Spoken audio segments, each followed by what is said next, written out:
दो चंदन होते हैं। शिव महापुराण की कथा दोनों चंदन का वर्णन कर रही है। एक होता है हरि चंदन, एक होता है शिव चंदन।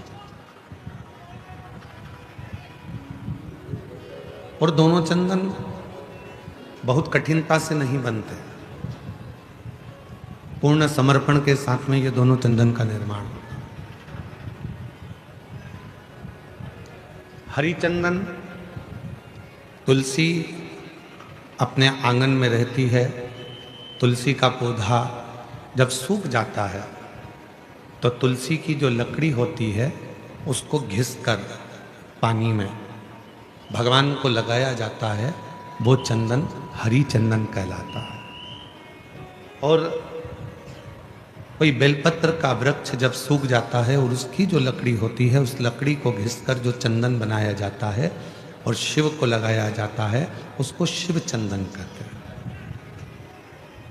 और दोनों चंदन अपना अपना कार्य करते हैं।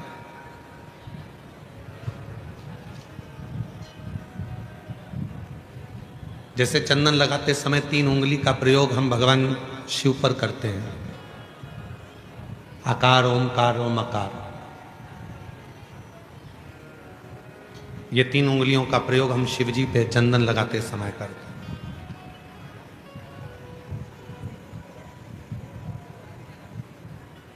शिव चंदन एक ऐसा चंदन, जब कोई बेलपत्र की लकड़ी, कोई बेलपत्र का पेड़ जब सूखता है तो उसकी छोटे से लकड़ी को हम अपने घर में रखकर उसको घिसकर शिव जी को इन 3 उंगलियों से चंदन को लगाते हैं। आकार, ओमकार और मकार, तीनों। पर इन 3 उंगली को जब हम लगाते हैं और 3 उंगली से जब हम त्रिपुंड बाबा का लगाते हैं तो उसमें जो नीचे की उंगली है मकार, जो नीचे की रेखा है मकार, हम जब चंदन लगा रहे हैं तो नीचे की जो रेखा है, एक फोटो आया है, जैसे ये 3 उंगली से ये चंदन लगा, आकार, ओमकार और ये मकार।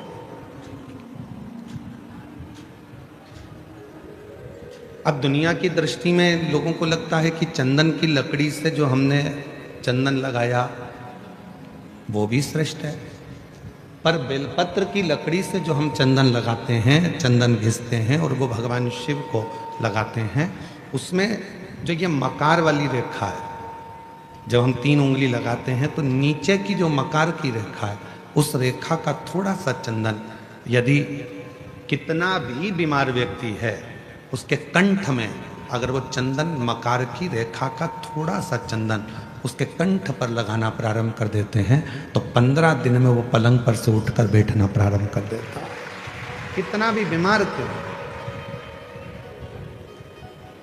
आकार, ओमकार और मकार, 3 रेखाएं हम चंदन की खींचते हैं। जैसे इसमें 3 रेखा खींची, 3 रेखा। एक हरि चंदन है जो तुलसी की लकड़ी को घिसकर, जब तुलसी सूख जाती है, तुलसी जब सूख जाती है तो उसकी लकड़ी को घिसकर तैयार करा जाता है, उसको हरि चंदन कहते हैं। और वो हरि चंदन भगवान नारायण को, शालिग्राम भगवान को, भगवान नारायण को, भगवान विष्णु को वो हरि चंदन लगाया।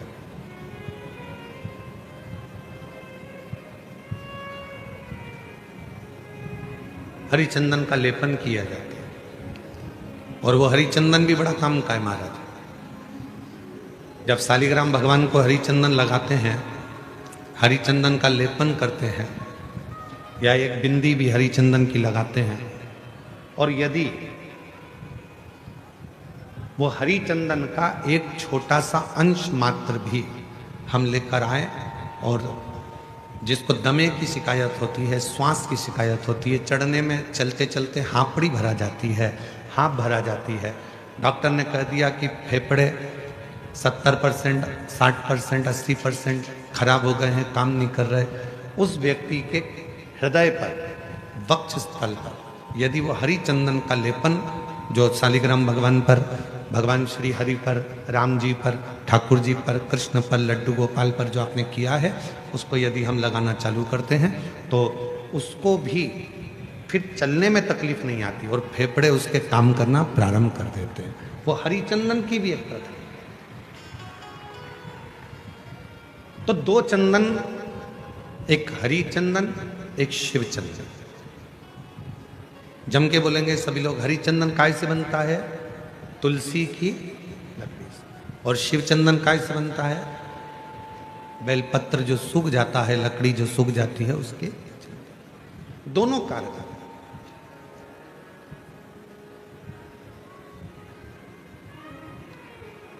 और तेरी पूजन को भगवान बना मन मंदिर, तेरी पूजन को भगवान बना मन मंदिर,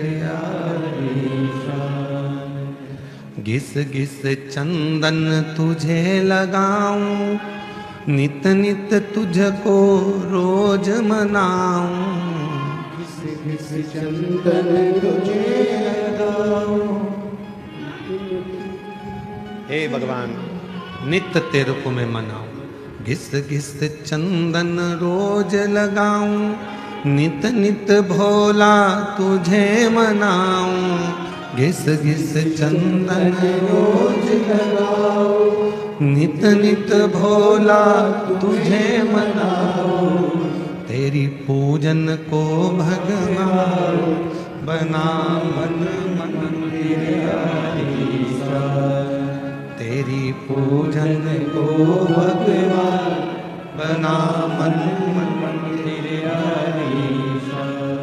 बना मन मंदिर आलीशान, तेरी पूजन को भगवान बना मन मंदिर आलीशान, तेरी पूजन को भगवान। नित्य पूजन का एक फल। भगवान शंकर एक ऐसे देवाधिदेव महादेव भगवान शिव ऐसे हैं कि उनको मान और अपमान से कोई फर्क नहीं पड़ता। कौन है? इंद्रदेव ने भगवान शंकर का अपमान करा, चंद्रदेव ने भगवान शंकर का अपमान करा, भगवान ब्रह्मा जी ने शंकर भगवान का अपमान करा। कितने देवताओं की लिस्ट है जिन्होंने अपमान करा, पर शंकर जी उस अपमान से कभी मन में क्षुब्धता नहीं लाए। तो भी कितना भी अपमान करा तो भी शंकर देवों के भी देव महादेव कहलाते रहे। वो छोटे नहीं हो। किसी के मान से या अपमान से कोई ऊंचा नीचा नहीं हो जाता।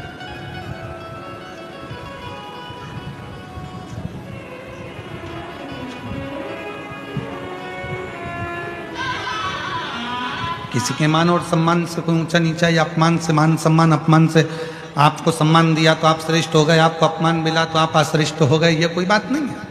किसी ने आपको गाली दी और आपको अंदर से भीतर से लग गई, वो गाली चुभ गई, ये श्रेष्ठता नहीं है।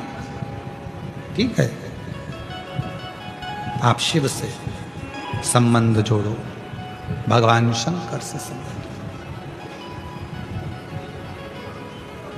आपको मालूम है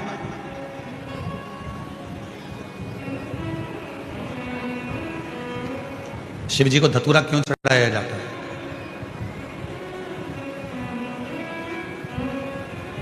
क्यों भगवान शंकर को धतूरा समर्पित किया जाता है? एक धतूरा और धतूरे की भी लीला अलग अलग है। जैसे दवाई,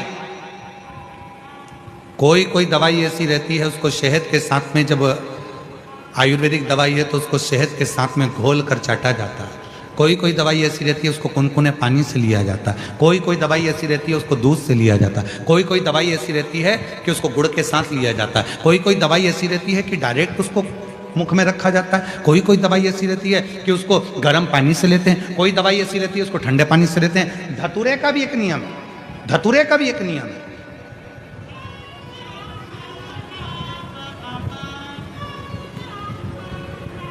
जब किसी के जीवन में गठिया जैसी बीमारी हो जाती है और लगता है कि गठिया भाई हो गए, उसका भी एक पत्र आया है। देखो कहीं ये पत्र देखिए महाराज, मेरा नाम सुरेखा प्रमोद सूर्यवंशी है, मैं भूसावल से। कहीं बैठी हो तो हाथ हिला सकती हैं। सुरेखा प्रमोद सूर्यवंशी। गुरुजी 15 सालों से मुझे गठिया जैसी बीमारी थी। मेरे हाथ पैर ठंड के समय में टेढ़े हो जाते थे। 15 साल से ऐसा कोई डॉक्टर नहीं जिसका मैंने इलाज नहीं करवाया। सारे इलाज करा करा के थक गई, पर मेरा पाँव और हाथ दोनों टेढ़ा हो जाता था। कहीं बैठी हैं क्या? आप ही हैं? आ जाओ, आ जाइए, आ जाओ। 15 साल से बीमारी थी, सारे डॉक्टरों का इलाज करा करा के थक गई। ठंड के दिनों में मेरे हाथ पीछे मुड़ जाते थे, पाँव से मैं चल नहीं सकती थी, घर में पड़ी रहती थी। गुरुदेव किसी के कहने पर तब मैंने शिव पर भरोसा कर कर, शंकर भगवान पर, आपके कहने पर धतूरा चढ़ाना प्रारंभ करा। और आपने कहा था धतूरे को फोड़कर उसमें थोड़ा सा बेलपत्र लगाकर शिव को जब समर्पित करोगी, और तब बाबा देवाधिदेव महादेव की कृपा होकर तुम्हारा गठिया समाप्त हो जाएगा। और आज बाबा की कृपा से मैं गठिया के रोग से मुक्त हो गई और मेरा पूरा शरीर आज ठीक। औषधि वही है, कोई औषधि शहद से खाई जाती है, कोई पानी से खाई जाती है, कोई किसी से। अर्थात शिव महापुराण की कथा कहती है कि धतूरे को चढ़ाने का भी एक तरीका होता है।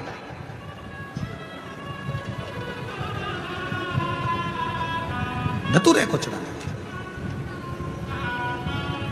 कोई बच्चा है, हाथ पैर से विकलांग है, शरीर से विकलांग है, नहीं सही हो रहा, प्रदोष की प्रदोष, एक धतूरा शिव जी को, एक दुर्वा, एक कनेर का पुष्प, तीनों शिव जी के मंदिर में चढ़ाना प्रारंभ कर दो।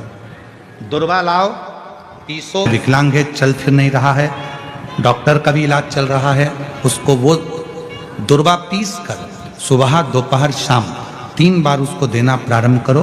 धीरे धीरे बच्चे की बुद्धि का विकास होगा और बच्चा एक दिन इतना एक्टिव हो जाएगा कि खुद उठने का प्रयास करेगा और हाथ पैर भी उसका काम करेगा, खुद करेगा। डॉक्टर का इलाज करवाते रहो।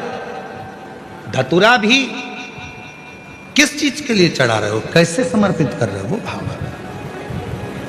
महाराज कौन है जिसने शिव को अपशब्द नहीं कहा, पर शिव फिर भी समता का भाव ले, समता का। भगवान शंकर समता का भाव। और इसीलिए मेरे देवाधिदेव महादेव चंद्रदेव के लिए स्वयं चंद्रशेखर, चंद्रमौली, चंद्रेश्वर बनकर प्रकट हुए। चंद्रमौली हमेशा संपूर्ण विश्व को औषधि दी है। ऐसे भगवान श्री चंद्रदेव और उन चंद्रदेव को भी एक दिन औषधि की जरूरत पड़ जाती है। शिव महापुराण की कथा कहती है, भगवान शंकर का पवित्र चरित्र कहता, शिव पुराण कहती है, छोटा हो बड़ा हो, गरीब हो अमीर हो, कोई भी जीवन में किसी की भी जरूरत कभी भी कहीं पर भी पड़ सकती। इसलिए शिव महापुराण की कथा बार बार कहती है कि किसी को हल्का ना समझे, किसी को कमजोर ना समझे। शिव महापुराण की कथा कहती है, आप दूसरे को भी हल्का ना समझे और अपने आप को भी हल्का ना समझे। आप दूसरे को भी कमजोर ना समझें और अपने आप को भी कमजोर ना समझें। जीवन का कोई भरोसा नहीं।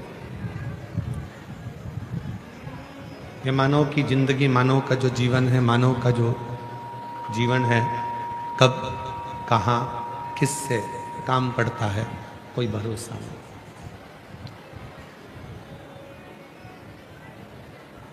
और तेरी कृपा बिना न हिले एक भी अणु, लेते हैं श्वास तेरी कृपा से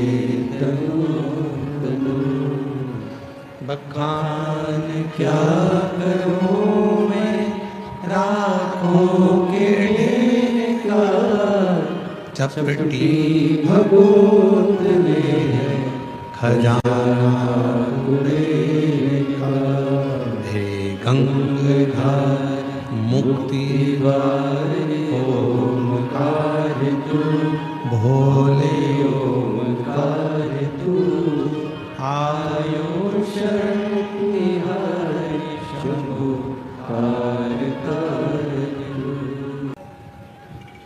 आज सनातन धर्म पर लोग उंगलियां उठाते हैं। आज सनातन धर्म पर लोग आक्षेप लगाते हैं कि तुम पत्थर की पूजन करते हो। आज सनातन धर्म पर लोग उंगलियां उठाते हैं कि तुम मंदिर जाते हो, जल चढ़ाते हो, पत्थर पर जल ढोलते हो। एक एक साइंस के एक एक उद्देश्य को यदि उठाकर पढ़ोगे तो पूरा साइंस हमारे सनातन धर्म की प्रधानता बताता है, और सनातन धर्म में जितनी पूजन की पद्धति है वही साइंस ग्रहण करता है, वही साइंस। आज दुनिया के लोग इस साइंस वाले कई लोग कह देते हैं हम सनातन को नहीं मानते, ये सब आडंबर है, सब पाखंड है, सब ढोंग है। नहीं,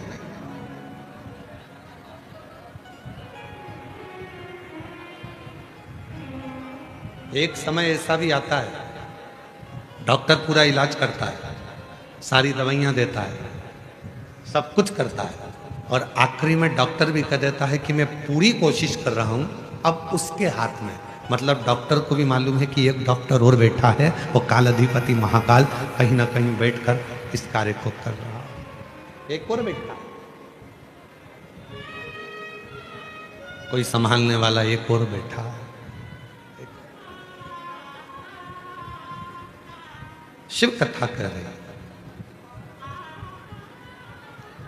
कल कथा में कहा था कि दुनिया में किसी की सामर्थ्यता नहीं है कि कोई तुम्हारा बुरा कर दे।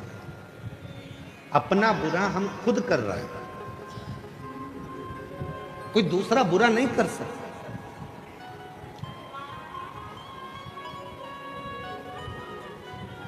किसी की सामर्थ्यता नहीं हो सकती कि कोई तुम्हारा बुरा कर दे।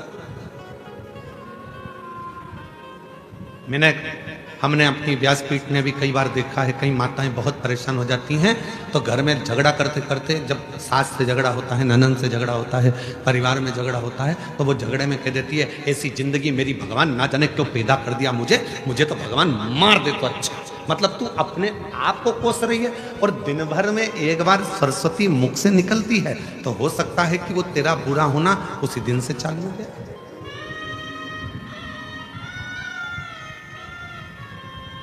कई बार पुरुष, मेरे जीजा हुन भी जब परेशान हो जाते हैं तो कहते हैं भगवान ये शरीर तो भगवान तूने ऐसा दे दिया। कई माताएं दिन भर बैठी बैठी सोचती रहती हैं कहीं मुझे ये बीमारी तो नहीं हो गई, मेरे शरीर में गठान हो गई, कहीं मुझे ये वाली बीमारी तो नहीं हो गई, मेरे को भोजन नहीं पच रहा तो मुझे ये बीमारी तो नहीं हो गई, मेरी आंखें दुख रही हैं तो आंखों में ये बीमारी तो नहीं हो गई, मेरी कमर से चलते नहीं बन रहा तो मेरा कहीं गुड़िया तो नहीं खसक गया, मेरा घुटने से चलते नहीं बन रहा, मेरा घुटना तो बेकार नहीं हो गया, कहीं घिस तो नहीं गया। प्रत्येक स्त्री पुरुष आज के समय में प्रत्येक व्यक्ति अपने लिए ही बुरा सोच रहा है। मेरे को ये तो नहीं हो गया, मुझे ऐसा तो नहीं हो गया, मुझे वैसा तो नहीं हो गया, और दिन भर वो जब अपने बारे में गलत गलत गलत गलत सोचता है तो उसको अपने आप शरीर में गलत होना प्रारंभ हो जाता है।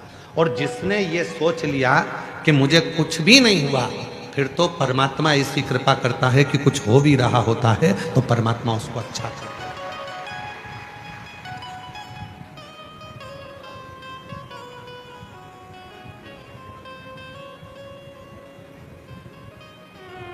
उसका प्रमाण इस कथा के मंडप में एक माता जी बैठी हुई है।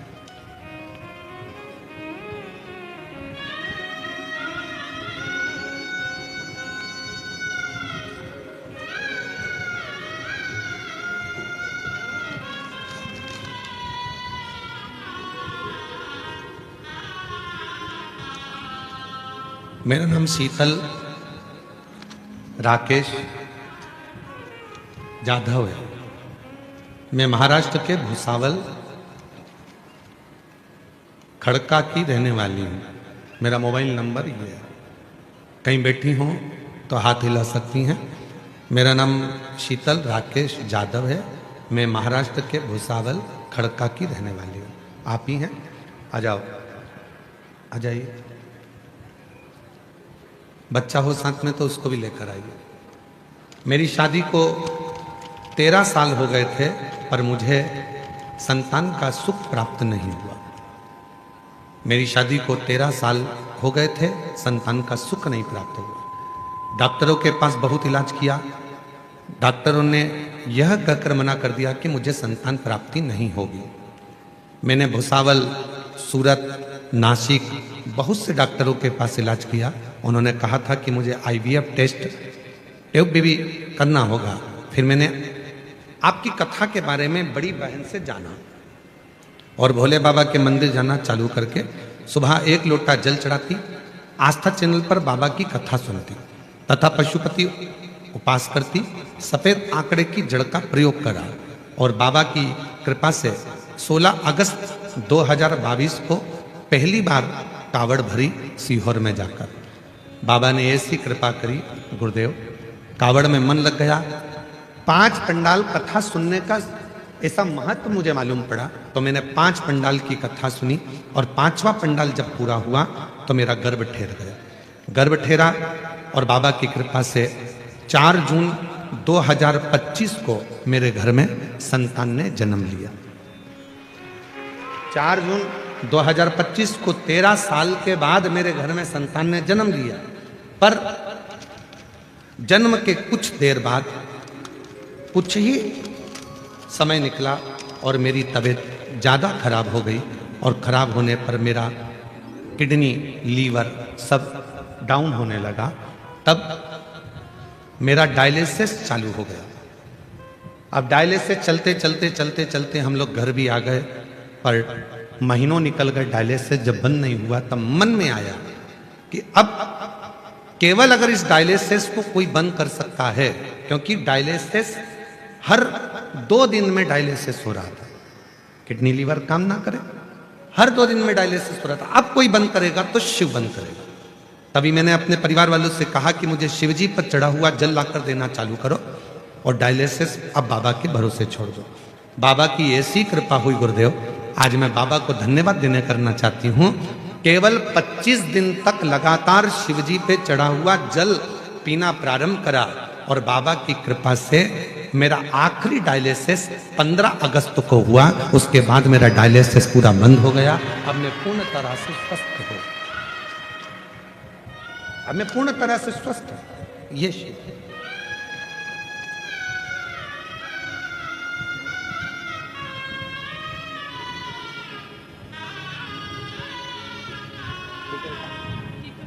शंभू, बाबू, बाबा, बाबा, बाबा, बाबा, शंभू, शंभू, चल प्रणाम करो। जोरदार ताली बजाओ 13 वर्ष के बाद।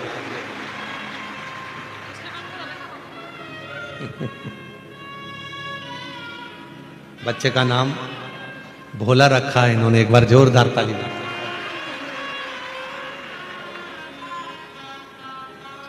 और तेरी कृपा बिना न हिले एक भी अणु, लेते हैं श्वास तेरी कृपा से तनु तनु।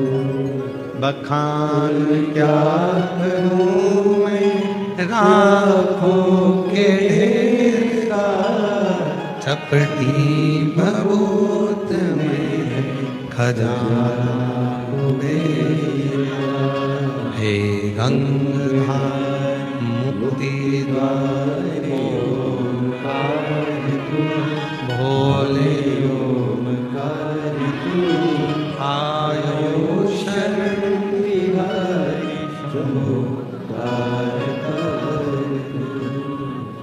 बुरा कौन कर रहा है हमारा? हम खुद। किसी दूसरे की सामर्थ्यता नहीं हो सकती जो तुम्हारा बुरा कर। बुरा कर रहे हैं हम हमारा खुद। अच्छा सोचिए, अच्छा विचार करिए, अच्छी सोच रखिए। फिर किसी की सामर्थ्यता नहीं हो सकती कि कोई तुम्हारा बुरा कर।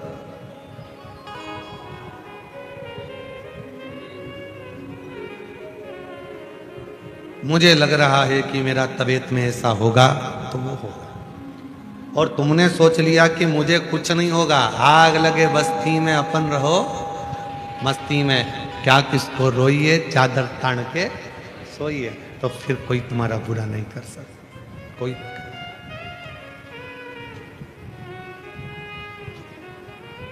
चंद्रदेव की कथा चल रही है, चंद्रशेखर चंद्रमौली शिव महापुराण की कथा चल रही।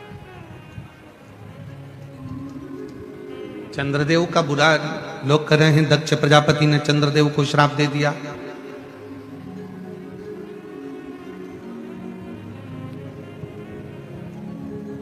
चंद्रदेव को काया का रोग हो गया, चंद्रदेव की काया खराब होने लगी। लोग पर चंद्रमा को यदि दक्ष प्रजापति का श्राप लगा है तो इसमें गलती किसकी है? चंद्रमा की। 27 कन्याओं के साथ में विवाह हुआ है, 27 कन्याओं को एक दृष्टि से देखना चाहिए, एक दृष्टि। पर चंद्रमा केवल एक रोहिणी को सबसे ज्यादा प्यार करते हैं, प्रेम करते हैं, बाकी के 26 पत्नियों पर ध्यान तक नहीं देते। तो गलती खुद की है, श्राप तो लगेगा। कितना सुंदर प्रसंग आता है, इस प्रसंग पर थोड़ा ध्यान दीजिएगा। एक घर के अंदर 4 भाई रह रहे हैं, चारों भाई कमा रहे हैं, व्यापार भी एक ही है, कमा के भी चारों भाई एक ही जगह पर ला रहे हैं। 4 देवरानी जेठानी उस घर के अंदर रहती हैं। थोड़ा ध्यान देना, बहुत सावधानी से इस कथा का स्मरण करिएगा। 4 भाई एक ही परिवार में रह रहे हैं, एक ही जगह पर कमाकर धन ला रहे हैं, एक ही जगह पर 4 देवरानी जेठानी रह रही हैं, चारों जेठानी देवरानी के बच्चे एक ही जगह पर रह रहे हैं। शिव महापुराण की कथा ये तक कहती है कि अपनी दृष्टि को जितनी देवरानी जेठानी घर में रह रही हैं और जितने भाई घर के अंदर रह रहे हैं, यदि सबकी कमाई एक जगह पर आ रही है तो चारों की दृष्टि एक जैसी रहना चाहिए। ये नहीं कि मेरे बेटे को मैं मलाई का दूध दे दूं और दूसरे के बेटे को सादा दूध दे दूं, मेरे बेटे को मैं घी की रोटी दे दूं, दूसरे को सादी रोटी दे दूं, मेरे बेटे को मैं 2 चम्मच घी लगा दूं और दूसरे के बेटे को 1 चम्मच घी लगा दूं। जिसकी दृष्टि में जो अपने बच्चों के प्रति प्रेम कर कर दूसरे के बच्चों के प्रति बैर उत्पन्न करना प्रारंभ कर देता है, उसके घर के बच्चों की जिंदगी अपने आप बर्बाद होना प्रारंभ हो जाती है। कोई उसको दूसरा बर्बाद नहीं करता। अब ये बात हमने एक बार कथा में कही तो एक बहन जी ने लिखकर भेजा, तो क्या हम हमारे बच्चे के लिए अच्छा नहीं सोच सकते? सोचो, मना कौन कर रहा है? पर जब तुम एक जगह पर रह रहे हो तो सबके प्रति तुम सब बच्चे तुम्हारे, सब बच्चे।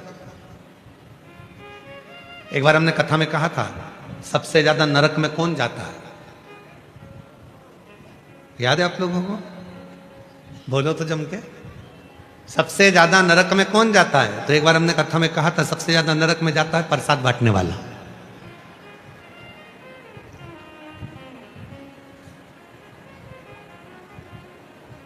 तो खूब इस पे लोगों ने हमको अपशब्द लिखकर भेजा कि बताओ, सीवर वाले महाराज ने कह दिया कि सबसे ज्यादा नरक में कौन जाता है, तो क्या प्रसाद बांटने वाला जाता है।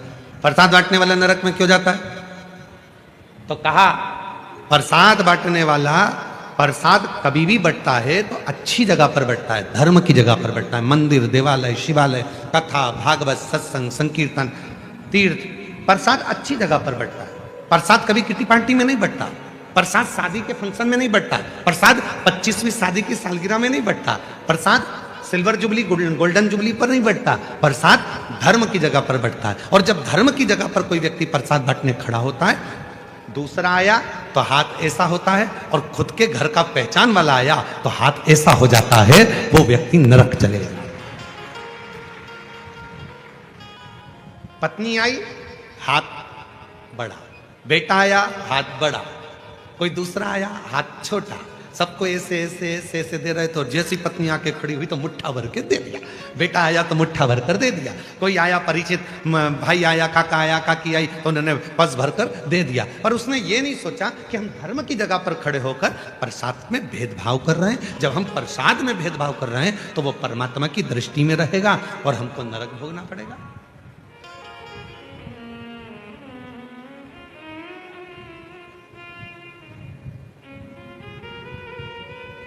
इसलिए सावधान रहना।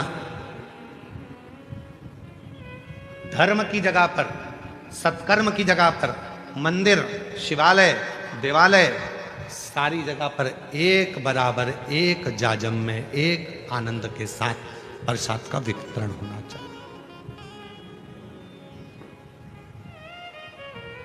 एक जगह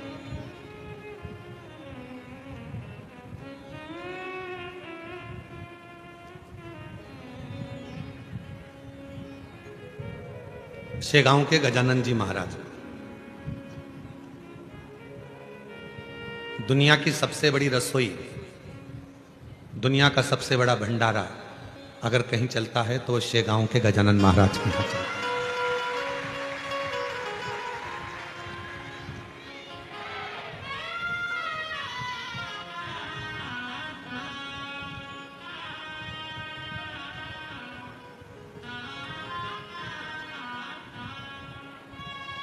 लगभग 28 साल पहले की बात है।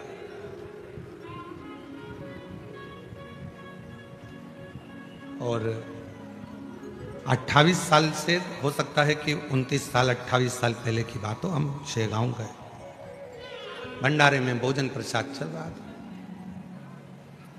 एक पात्र में कोई मीठी वस्तु थी और वो थोड़ी सी थी, तो उन्होंने वो मीठी जो वस्तु थी वो वस्तु को एक और रख दिया और सारी वस्तुएं चल रही। तब हमने पूछा, एक माता जी वो परस रही थी, तो हमने कहा कि ये थोड़ी सी मीठी वस्तु बची है तो ये भी प्रसाद में दे देना चाहिए। तो उन्होंने कितनी सुंदर बात कही गजानन महाराज के दरबार में, जरा विचार करिए। उन्होंने कहा कि हम ये अगर ये थोड़ा सा सामान 2-4 लोगों को देंगे, 2-4 भक्तों को देंगे, और बाकी के भक्त यदि उस प्रसाद को नहीं ले पाएंगे और उन तक वो प्रसाद नहीं पहुंचेगा तो उसका दोष हमको लगेगा। इसलिए जब एक जाजम पर गरीब हो, अमीर हो, पैसे वाला हो, बड़ा हो, छोटा हो, जब एक जाजम पर बैठकर एक साथ भोजन कर रहे हैं तो उनकी भोजन की थाली में भी एक जैसा भोजन जाना चाहिए। वो गजानन महाराज का एक जैसा भोजन, उसमें भेद नहीं होना चाहिए। कहां खड़े हो धर्म की जगह पर, कहां खड़े हो सत्कर्म की जगह पर, और वहां पर भी अगर हम भेद करें तो फिर परमात्मा हमको दंड तो देगा। इसीलिए पहले भी कहा, मत बुरे कर्म कर बंदे वरना पछताएगा, भगवान की आंखों से तू बच नहीं पाएगा, तू बच नहीं पाएगा।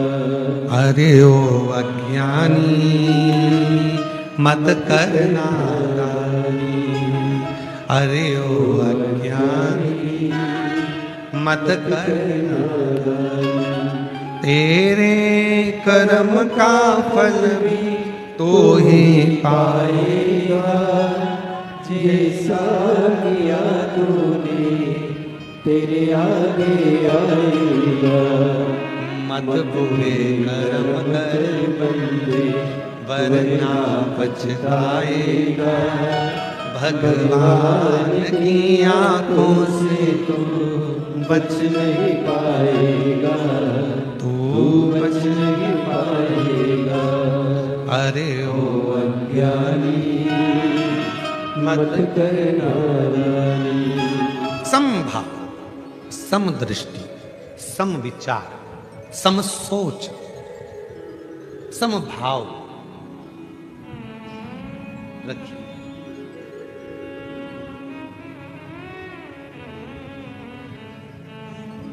आज के जमाने में लोगों की सोच दो मुखी हो गई। अपने लिए अच्छा सोचना, दूसरे के लिए बुरा सोचना। मेरा बेटा डॉक्टर बने, कलेक्टर बने, इंजीनियर बने, कमिश्नर बने, आईजी बने, डीआईजी बने, दूसरे का बेटा कुछ ना करे, और अगर वो बढ़ भी गया तो मन दुख रहा है कि वो क्यों बढ़ ना।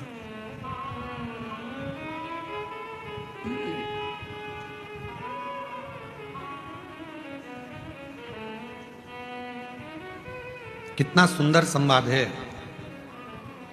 शिव महापुराण की कथा में। तुमरुका जी चंचुला देवी से कहते हैं, चंचुला, जिस नारी के मन में किसी भी बच्चों के प्रति यदि बैरभाव उत्पन्न हो जाता है, उस नारी को अपने जीवन में मृत्यु से पहले कष्ट भोगना पड़ता है, बहुत कष्ट।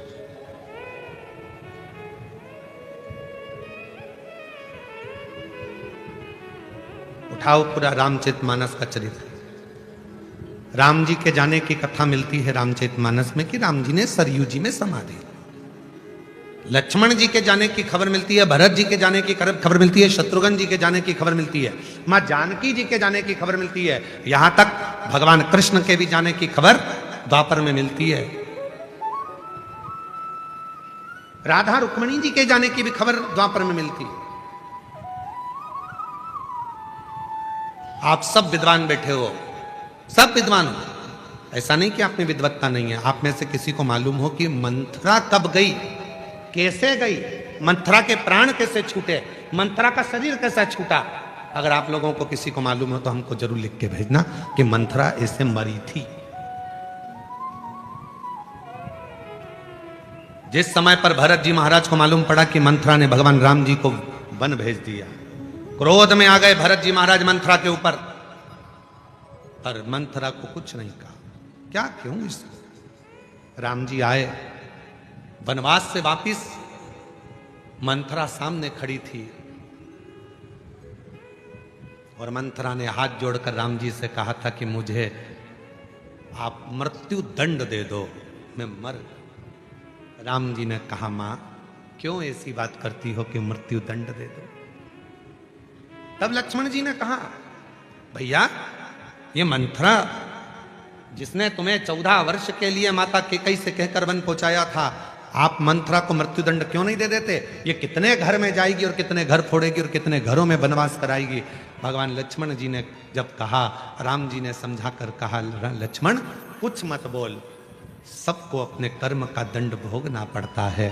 इस मंथरा को अगर मैं मृत्यु दंड दे भी दूंगा तो ये तुरंत मर जाएगी, पर इसके कर्म का भोग अभी इसको पृथ्वी पर रहकर भोगना पड़ेगा।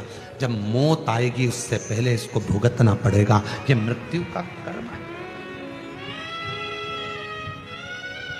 मृत्यु का। देवरानी का बच्चा आगे बढ़ रहा है, जेठानी को प्रसन्नता होना चाहिए। जेठानी का बच्चा आगे बढ़ रहा है, देवरानी को प्रसन्नता होना चाहिए।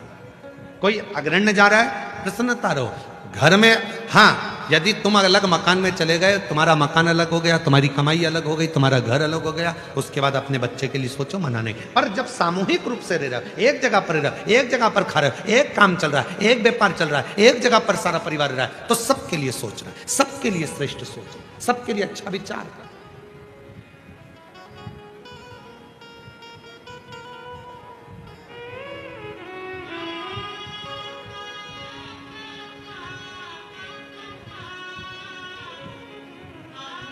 सबके लिए एक स्नेह, सबके लिए एक प्रेम।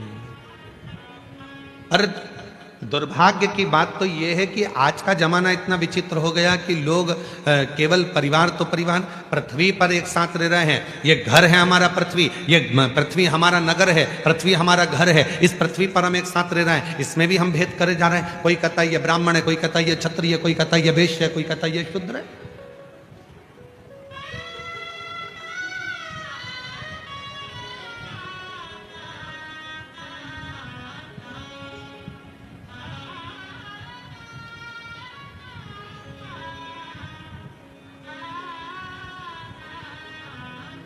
पर ऐसा कौन सा मनुष्य संसार में पैदा नहीं हुआ जिसको भगवान ने ब्राह्मण, क्षत्रिय, वैश्य, शूद्र बनाकर पैदा ही नहीं करा। संसार में जितने मनुष्य पैदा हुए हैं इनको भगवान ने ब्राह्मण भी बनाया, भगवान ने इनको क्षत्रिय भी बनाया, भगवान ने इनको वैश्य भी बनाया और भगवान ने इनको शूद्र भी बनाया। जितने संसार में मनुष्य पैदा हुए हैं इनको चारों वर्ण बनाकर भगवान ने भेजा। हम संसार में जितने भी हैं ये चारों वर्ण के, ब्राह्मण भी, क्षत्रिय भी, वैश्य भी, शूद्र भी। अंदाजा करिए, आप खुद अपने मन में सोचिए, अपने मन में विचार करिए। आप जितने बैठे हो अपने बच्चों को ज्ञान देते हो कि नहीं देते? जम के बोलो जरा। अपने बच्चों को समझाते हो कि नहीं समझाते? अपने परिवार को समझाते हो कि नहीं समझाते? जब कोई व्यक्ति परिवार को, कुटुंब को, नातों को, रिश्तों को, अपनों को समझाता है, ज्ञान देता है, तो वो ब्राह्मण की पदवी पर। फिर जब गुस्सा आता है, झगड़ा करने जाते हो, क्षत्रिय बन जाते हो। जब अपने घर का पालन करते हो, पोषण करते हो, कमाने जाते हो, तो वैश्य बन जाते हो। और जब अपने ही शरीर को साफ करते हो, अपने ही शरीर को धोते हो, तो शूद्र भी बन जाते हो। प्रत्येक मनुष्य संसार का ब्राह्मण भी है, क्षत्रिय भी है, वैश्य भी है, शूद्र भी है। प्रत्येक मनुष्य। अब उसमें भेद क्या करना, क्यों सोचना? आज जरा सा वोट बैंक एकत्रित करने के लिए थोड़ी सी राजनीति में अपना वोट बैंक बढ़ाने के चक्कर में लोग समाजों में लोगों को जातियों में तोड़ रहे हैं। पर निवेदन है मेरी जीजियों, मेरे जीजाओं, टूटना नहीं। एक लोटा जल देवाधिदेव महादेव को चढ़ाते रहना और बाबा के बने रहना, शिव के बने रहना।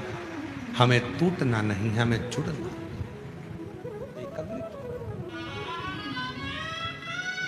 कौन पूछा तुमसे? एक मंडप के नीचे, एक पंडाल के अंदर बैठे, आप में से कोई ब्राह्मण होगा, आप में से कोई क्षत्रिय होगा, आप में से कोई वैश्य होगा, आप में से कोई शूद्र होगा। एक मंडप के अंदर बैठे, कोई किसी से नहीं पूछता कि तुम कौन हो। पानी पिलाने वाला नहीं पूछेगा, भोजन कराने वाला नहीं पूछेगा। भोजन के मंडप में जाना और जहां पर ये भूसावल की समिति भोजन करा रही है वहां जाकर आप भोजन करना। कोई नहीं पूछेगा कि आप ब्राह्मण हो, क्षत्रिय हो, वैश्य हो, शूद्र हो। वहां तो ये एक बात पूछेंगे, कथा में आयो, कथा सुनने आयो, शिव जी के भक्त हो। वहां पर केवल एक आवाज निकलेगी, श्री शिवाय नमस्तुभ्यम। वहां ये नहीं पूछा जाएगा कि कौन ब्राह्मण, कौन क्षत्रिय, कौन वैश्य, कौन शूद्र। वहां तो ये पूछा जाएगा, आप भूखा? भूखे को भोजन, प्यासे को पानी, जय बाबा बता। वहां तो केवल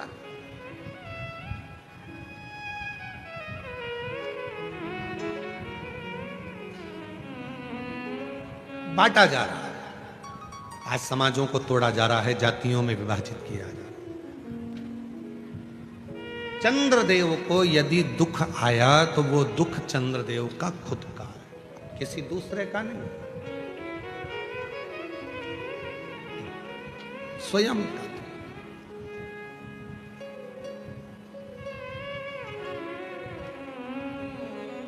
अब देखिए चंद्रदेव ने दुख कैसे प्राप्त करा, जरा ध्यान देना इस कथा पर।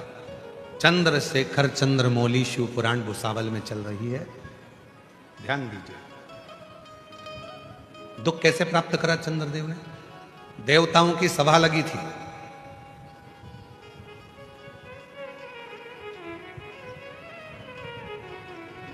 सारे देवता बैठे हुए थे, देवताओं की सभा लगी हुई, सब बैठे। चंद्रदेव का आना हुआ, चंद्रदेव ने एक भी देवता को प्रणाम नहीं किया, नमन नहीं। एक भी देवता को चंद्रदेव प्रणाम नहीं कर, नमन नहीं कर।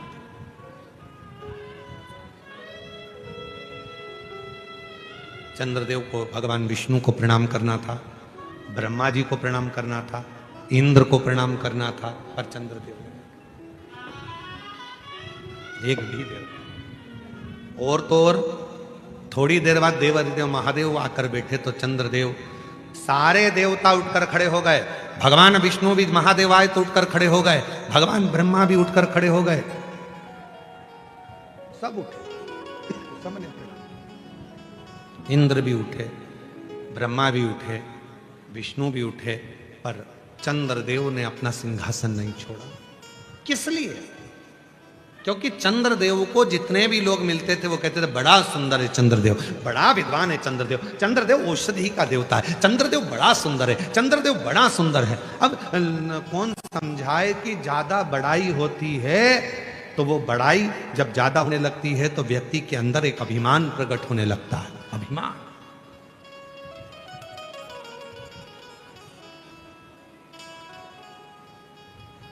इसीलिए हम आपसे भी कहते हैं पशुपति व्रत करो, 4 बार कर लिए, 3 बार कर लिए, 5 बार कर लिए, 10 बार कर लिए, तो भी किसी से मत कहना कि मैंने इतने व्रत करे। मेरे बराबर कोई नवरात्रे का व्रत नहीं रखता। मैं नवरात्रे में व्रत रखती हूँ, देवी जी का व्रत रखती हूँ, एक लौंग खाकर व्रत रखती हूँ, एक जरा सा पानी पीकर व्रत रखता हूँ, मैं भगवान का व्रत ऐसे करती हूँ, मैं एकादशी का व्रत ऐसे करती हूँ, मैं प्रदोष का व्रत ऐसे करती हूँ, मैं पंडरीनाथ का व्रत ऐसे करती हूँ, मैं पशुपति व्रत ऐसे करती हूँ, मैं 16 सोमवार का व्रत ऐसे करती हूँ, मैंने 5 बार 16 सोमवार करे, मैंने 10 बार ये वाला व्रत करा। कभी मुख से मत कहो, इससे तुम्हारे भीतर अभिमान आएगा। अभिमान आएगा तो मेरा भोलेनाथ तुमसे दूर हो जाएगा, क्योंकि शिव को अभिमान पसंद नहीं है, शंकर को अभिमान प्रिय नहीं।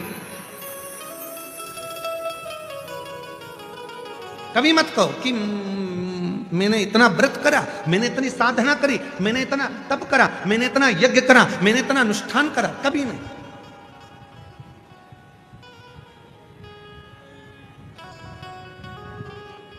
यहां पर कई माताएं आती हैं, आकर कहती हैं गुरुजी हमारा ये काम बाबा ने कर दिया।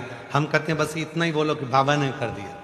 कभी सीवर वाले बाबा का नाम नहीं कि मिश्रा जी आप या प्रदीप जी आप, ना ना ना, प्रभु आपकी कृपा से सब काम हो रहा है, आपकी कृपा से सब काम हो रहा है। करते हो भोले बाबा मेरा नाम हो रहा है, करते हो भोले बाबा मेरा नाम हो रहा है। और प्रभु आपकी कृपा से सब काम हो। एक पत्र है, अच्छा पत्र।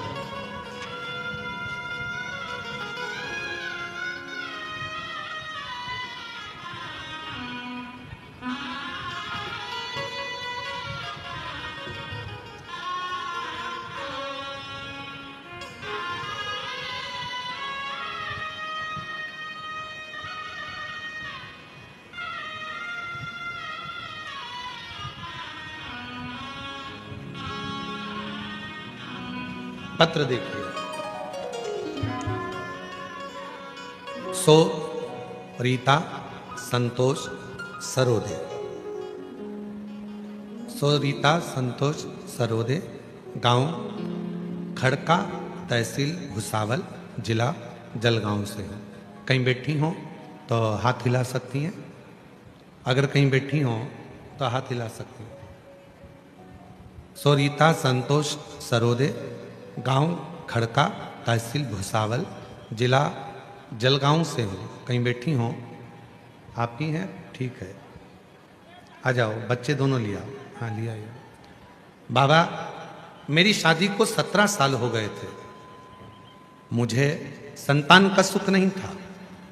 कई लोगों ने आपके बारे में बताया पर मेरा आप पर विश्वास नहीं था, मैं आप पर विश्वास नहीं करती। क्यों? क्योंकि ऐसे ना जाने कितने महाराज आते हैं और कितने महाराज बोलते हैं, कैसे भरोसा करूं? 17 साल मेरे घर के लोग मुझे जहां जहां लेकर गए मैं सब दूर गई, पर फिर भी मुझे औलाद नहीं हुई, तो अब मेरा विश्वास तो टूट चुका। मैं आप पर रत्ती भर भरोसा नहीं करती थी, विश्वास नहीं करती। पर एक दिन मेरे पति ने आप पर विश्वास किया और मेरे पति ने कहा कि वो सीहोर वाला बाबा कथा कहता है तो लगता है कि वो कथा नहीं कहता, ऐसा लगता है स्वयं शिव कथा कहते हैं, तू एक बार सीहोर चल जरा से। और हम हमारे मामा जी प्रीतमपुर में रहते हैं, तो हम हमारे मामा जी के घर चले गए और मामा मामी जी को लेकर सीहोर पहुंच गए। और सीहोर पहुंचते ही बोली मामी जी की, एक दिन ये कुबरेश्वर धाम है सीहोर का, मैंने सुना है यहाँ से कोई खाली नहीं जाता, तू बाबा से विनती कर, तुझे बाबा यहां संतान जरूर देगा। मेरी मामी जी ने कहा यहां से एक कंकर पूजन कर कर ले जाया जाता है। मैंने परीक्षा लेने के लिए वहां से 2 कंकर उठा लिए और मैंने कहा कि मेरी मामी जी कह रही है, मेरा पति कह रहा है कि यहां से कोई खाली नहीं जाता, तो मैं भी देखूं क्या मुझे 2 औलाद हो सकती है। तो 2 कंकर वहां से उठा लिए और मैंने पर्स में डाले और लेकर आ गई। मैं आज बाबा को धन्यवाद देने के लिए आई हूं गुरुदेव। सही में ये व्यासपीठ नहीं है, यहाँ शिव आता है, कथा कहता है, चले जाता है। गुरुदेव 7/10/2024 को मेरे घर में बाबा की कृपा से 2 बच्चों ने जन्म लिया, एक बेटा और एक बेटी। 17 साल के बाद मेरे घर में बच्चे आए। 17 साल। जरूरी नहीं है कि आप सीहोर वाले बाबा पर भरोसा करें, जरूरी है कि आप शिव पर भरोसा करें, भगवान शंकर पर भरोसा करें। एक पत्र और है, अच्छा सुंदर।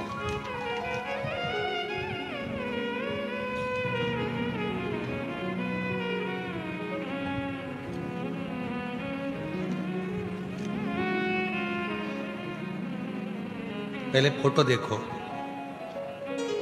उस व्यक्ति का जिसको डॉक्टर ने हाथ उठा दिए और जवाब दे दिया कि ये नहीं बचेगा। भोजन कर रहा था घर में बैठकर, रोटी का निवाला मुख में रह गया और चक्कर खाकर नीचे गिर गए और हॉस्पिटल में लेकर गए तो बेल्टी पर पटक दिया।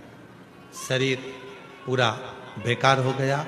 डॉक्टर ने जवाब दे दिया ये नहीं रहेगा, थोड़ी सांस चल रही है, तब तक ठीक है, तब तक ठीक है। पत्र देखिए। मेरा नाम सो निर्मला समाधान ठाकुर, रहने वाली भुसावल महाराष्ट्र से हूँ। कहीं बैठी हो? मेरा नाम सो निर्मला समाधान ठाकुर, भुसावल की हैं। कहीं बैठी हो तो हाथ हिला सकती हैं। और अगर पति साथ में आया हो, जिनका फोटो लगाया है, अगर वो साथ में आए हो तो उनको भी ला सकती हैं। हमारे भोले बाबा ने हमारे परिवार पर शंकर की ऐसी कृपा हुई कि सन 2024 में महीना जनवरी में मेरे पति की अचानक ऐसी तबीयत बिगड़ी, वो खाना खाते समय उनका निवाला मुंह में रह गया और वो बेहोश हो गए। मुंबई के नामांकित अस्पताल वालों ने भी उन्हें दाखिला करने से मना कर दिया। जैसे तैसे एक अस्पताल में दाखिल किया। चेकअप के बाद डॉक्टर ने बताया कि पेशेंट के फेफड़े 80% डैमेज हो गए हैं और सारा शरीर, चाहे वो किडनी से जुड़ा हो, लीवर से जुड़ा हो, सब बेकार हो चुका है। शरीर काम नहीं कर रहा है। बाबा सब रोने लगे, आप उपचार करिए। 8 दिनों तक इलाज चलता रहा पर इलाज काम नहीं करा, क्योंकि डॉक्टर ने कह दिया था कुछ भी शरीर में। 3 बजे अस्पताल में से फोन आ गया कि आपका पेशेंट की तबीयत और ज्यादा सीरियस हो गई है, सभी प्रकार की कोशिश हो चुकी है, अब आप उन्हें घर लेकर चले जाओ। सारी कोशिश पूरी हो चुकी है, घर लेकर जाओ। तब मैं और मेरा बेटा बेटी अस्पताल के लिए निकल जाते हैं। समय बाबा से प्रार्थना की और मंदिर में जाकर शिव जी को जल चढ़ाकर उसी जल को रुमाल में गीला कर कर हॉस्पिटल में पहुंच गए। शरीर को लेने के लिए हॉस्पिटल से गए थे कि बॉडी लेकर आना है, और वही शरीर के ऊपर गीला रुमाल रोते रोते डॉक्टर जब इधर उधर हुए तो उस रुमाल को शरीर पर लगा दिया। लगाते से ही श्वास आना प्रारंभ हुई। आईसीयू में ले जाकर दाखिल करा। शरीर ने काम करना प्रारंभ करा और बाबा की कृपा से आज मेरे पति पूर्ण तरह से स्वस्थ हो गए, जिनका दूसरा फोटो मैं पीछे लगा रही हूँ। ये दूसरा फोटो, जिनका दूसरा फोटो मैं पीछे लगा रही हूँ, अब पूर्ण तरह से स्वस्थ होकर वापस घर पर आ। दूसरा कहीं बैठे हो तो आ सकते हैं।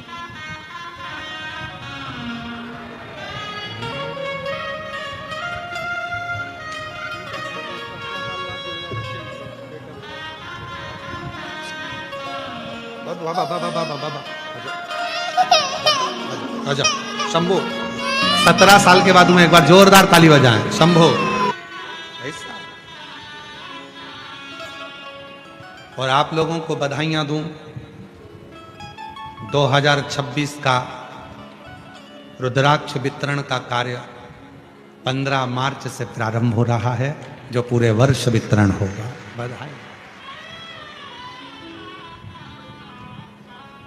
जिस रुद्राक्ष का दुनिया के लोगों को इंतजार रहता है वो 15 मार्च से चालू हो जाएगा और 15 मार्च 2026 से चालू होकर फिर अगले साल तक रोज प्रतिदिन सुबह 10 बजे से शाम को 5 बजे तक कुबेर भंडारी की भूमि पर जाओ, कुबेरेश्वर धाम पर जाकर कंकर शंकर पूजन करो, हाथ फैलाकर अपने लिए अपनी कामना कर कर रुद्राक्ष लो और उस रुद्राक्ष को धारण करो, पानी में गलाकर तांबे के कलश में रात भर रखकर सुबह शिव जी को चढ़ाकर उसका आचमन करो, तुम्हारे शरीर के लिए भी श्रेष्ठ हो। अपने गले में कुबेरेश्वर धाम का एक रुद्राक्ष जरूर धारण करो। कौन कौन पहना है रुद्राक्ष? हाथ उठाओ जरा। सभी पहने? अरे वाह, रखो रखो, शिव कृपा। पहनना चाहिए।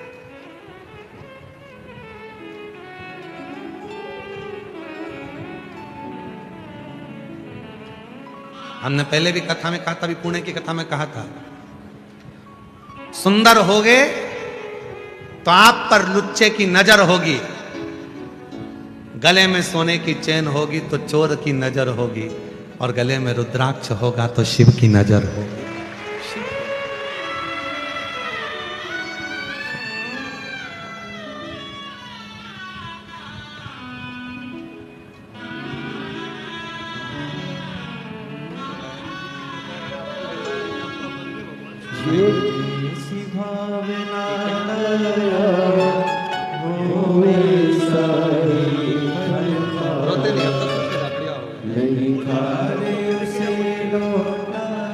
कह रहे हैं डॉक्टर बोल दिया था कि लेकर जाओ, बॉडी है, शरीर है। हिम्मत नहीं हारी इस बहन ने, गई है मंदिर में, रुमाल को गीला कर लिया शिव जी के जल में। शरीर ही तो लाना था, बॉडी ही तो लाना थी। एक बार उस पानी को शरीर पे देखे तो देखो। शिव का चढ़ा जल भाई के शरीर पर लगाया और शरीर में हाफड़ी आना प्रारंभ हुई और आज आपके बीच में खड़ा। रोते नहीं, खुश हो। अब तो आ गए बाबा की कृपा।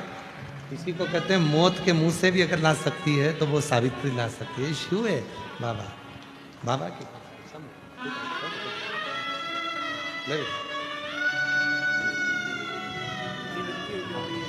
बधाई बेटा, आपने अपने पापा के लिए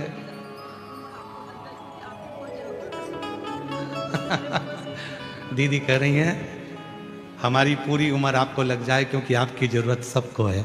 ऐसे कई लोग हैं। शिव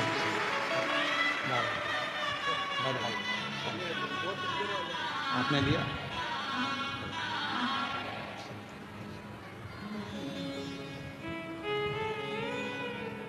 और जो जैसी भावना लाया वो वैसा ही फल पाया, नहीं खाली उसे लौटाया वो मन ही मन हर्षाया, और कर दिया माला माल काशी वाले, लुटा दिया भंडार काशी वाले।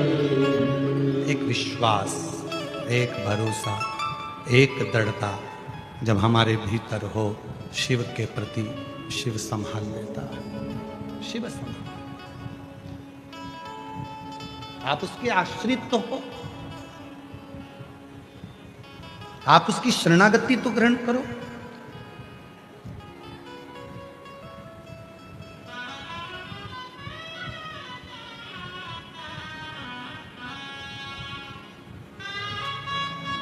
और जिस दिन मेरे भोले बाबा की शरणागति आप ग्रहण करते हैं, जिस दिन मेरे शंकर को आप अपना पिता मानने लगते हैं, तो वो कार्य पूर्ण करता है।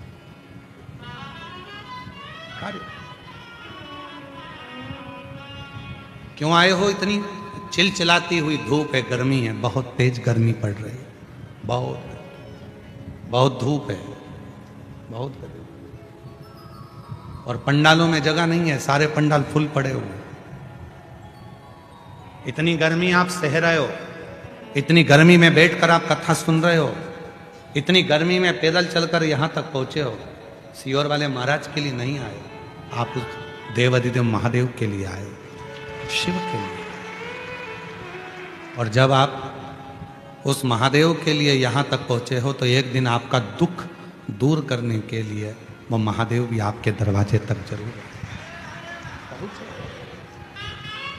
और जब आपके भीतर समर्पण का भाव हो तो शिव क्यों ना स्वीकार, शिव क्यों ना स्वीकार।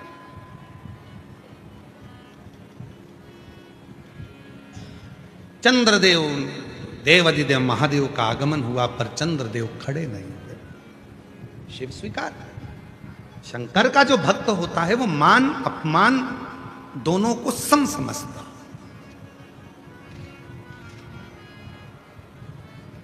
शिव का अगर सच्चा भक्त है तो वो मान और अपमान दोनों को समझेगा, दोनों को समझेगा। कई कई माताएं कहती हैं हमारे रिश्तेदार के यहाँ गए थे, उन्होंने हमारा आदर नहीं करा, सम्मान नहीं करा, नहीं करा। तुम शंकर जी की भक्त होना, शिव जी को एक लोटा जल चढ़ाती होना, तो क्या सोचना शंकर भगवान का इतना अपमान हुआ तो शिव जी ने क्या स्वीकारा। मान अपमान दोनों सम लेकर चलता है, वही जिंदगी में बहुत आगे बढ़ता है, वही भगवान शंकर को देवों के भी देव महादेव कहते हैं, सारे देवताओं को देवता कहते हैं, पर भगवान शंकर को देव अधिदेव महादेव कहते हैं। महादेव उसी तरह जैसे श्रीमद् भागवत, विष्णु पुराण, भविष्य पुराण, अग्नि पुराण, नर्मदा पुराण, कूर्म पुराण, लिंग पुराण, ये सारी पुराणों की गिनती में आती है, पर केवल एक पुराण ऐसी है जिसको महासंबोधन से संबोधित किया गया, वो शिव महापुराण है। शिव महासंबोधन से जिसको संबोधित किया, महादेव के रूप में जिसको पूजा गया, महादेव के रूप में जिसको धारण किया गया, वो शिव है। सम्मान दिया तो ठीक है, अपमान किया तो भी ठीक है, बराबर ठीक है, हो ठीक है।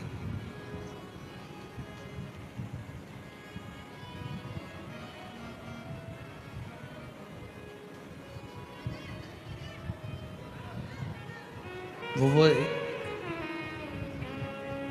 हमारे दीनानाथ जी एक वो लाइन गुनगुनाते हैं ना, जो शिव नाम होठों पे चढ़ गया,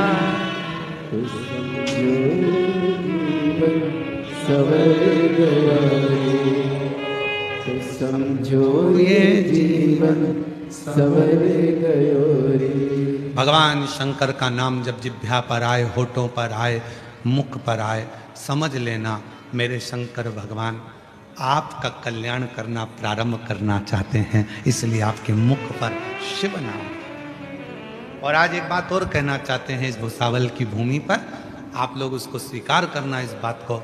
जितने आस्था चैनल पर कथा सुन रहे हैं, जितने फेसबुक यूट्यूब पर कथा सुन रहे हैं, जितने भुसावल की पवित्र धरा पर कथा सुन रहे हैं, माँ ताप्ती के तट पर बैठकर जो ये पवित्र शिव महापुराण की कथा को श्रवण कर रहे हैं, अपने भीतर उतार कर रखना, तुम्हारी कोई सहेली, तुम्हारी कोई बहन, तुम्हारा कोई रिश्तेदार, तुम्हारे कोई अपने जब तुम्हें शंकर जी के मंदिर में जाने की प्रेरणा दें और तुमसे कहें कि शंकर के मंदिर में जाकर एक लोटा जल चढ़ाया करो, तुम्हारा कोई रिश्तेदार, तुम्हारा कोई दोस्त, तुम्हारी कोई सहेली जब तुम्हें शंकर के मंदिर तक ले जाए, शिव के मंदिर भेजना प्रारंभ कर दे, तो समझ लेना वो दोस्त नहीं स्वयं शिव आया है, और रिश्तेदार नहीं स्वयं शंकर आया है, और वो तुम्हारा हाथ पकड़कर तुम्हारे दुख को समाप्त करना चाहता है, इसलिए तुम्हें शिव तक लेकर जा रहा है, शंकर तक।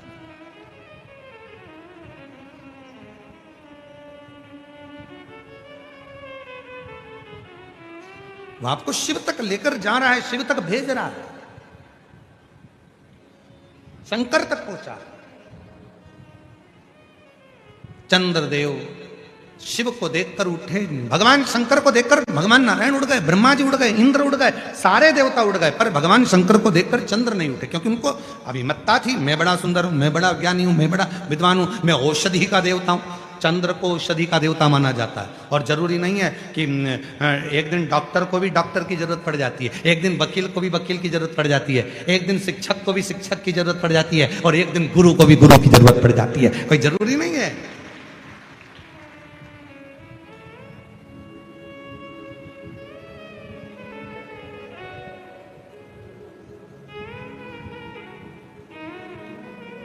चंद्रदेव औषधि के देवता हैं। और जब बीमार पड़े, दक्ष प्रजापति ने श्राप दिया, पूरा शरीर गलने लगा, तो उनकी औषधि काम क्यों नहीं हुई? फिर क्यों शंकर जी के पास गए? कभी कभी डॉक्टर को भी डॉक्टर के पास जाना पड़ता है। कोई जरूरी नहीं कि हमारे को ही सब आता है तो ना। अपने अंदर ये अभिमान भी मत लाओ कि मेरे को ही सब आता है। ना ना ना, सबको आता है। इसलिए आप सब विद्वान हैं। संसार में कोई ऐसा नहीं है कि जो विद्वान नहीं, सब विद्वान। तुम्हारी धर्म पत्नी को सब्जी अच्छी बनाना आती है तो तुम्हारी मम्मी को दाल अच्छी बनाना आती है। तुम्हारी सास अगर मक्का की रोटी, ज्वार की रोटी अच्छी बना लेती है तो तुम्हारी मम्मी भी कोई ना कोई रोटी अच्छी बना लेती है। सबको कुछ ना कुछ भगवान ने हुनर देकर पैदा करा है। ऐसा कोई नहीं है जिसको हुनर देकर पैदा नहीं करा। आप अपने आप में ये ना सोचेंगे मुझे सब कुछ आता है। ना ना ना, सब कुछ ना, ये तो उसकी कृपा है।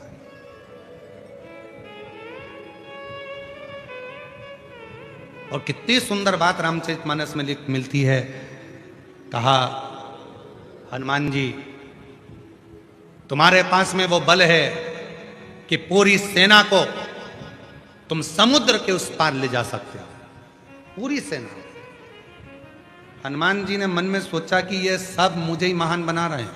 हनुमान हनुमान हनुमान हनुमान। हनुमान जी ने सोचा कि केवल मुझे महान मत बनाओ, जो राम जी के काज में आ गया वो सब महान है। तो हनुमान जी ने कहा कि केवल मैं ही नहीं कि मैं तुम सबको सेना को उस पार ले जाऊं। हमारी सेना में नल नील ऐसे हैं जो राम नाम लिखे पत्थर भी अगर हाथ लगाकर फेंक देते हैं तो वो पत्थर भी तैर जाते हैं। हनुमान जी ने उनको भी महत्व बता दिया, उनको भी महत्व। और कितने विद्वान थे हनुमान जी महाराज, जरा विचार करिएगा। हनुमान जी की विद्वत्ता पर थोड़ा ध्यान दीजिएगा कि हनुमान जी महाराज कितने विद्वान थे। राम राम लिखे पत्थर पानी में डाले जा रहे थे, पत्थर तैर कर समुद्र में उधर इधर सब जगह जा रहे थे। एक पत्थर उधर जा रहा, एक पत्थर उधर जा रहा, सारे पत्थर एक साथ आ ही नहीं रहे थे। तो पुल कैसे बने? राम जी ने मन में विचार करा, इस पुल को बनाने के लिए एक काम करना पड़ेगा। नल और नील को बिठाया, नल से कहा तू रा लिख, और नील से कहा तू मां लिख। रा का पत्थर पानी में फेंका और मां का पत्थर पानी में फेंका।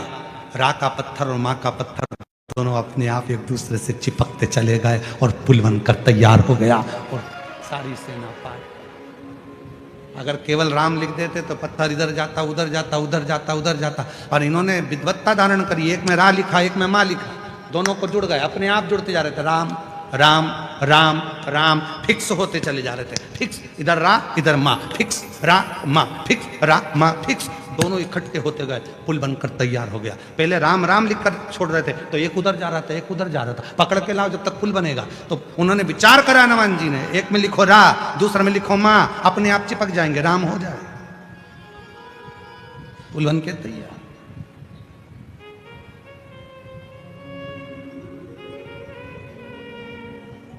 तो ये ना चंद्रदेव के भीतर होता है। कभी कभी ऐसा मन में भाव आ जाता है कि मैं ही श्रेष्ठ हूं। ना ना, प्रभु आपकी कृपा से सब काम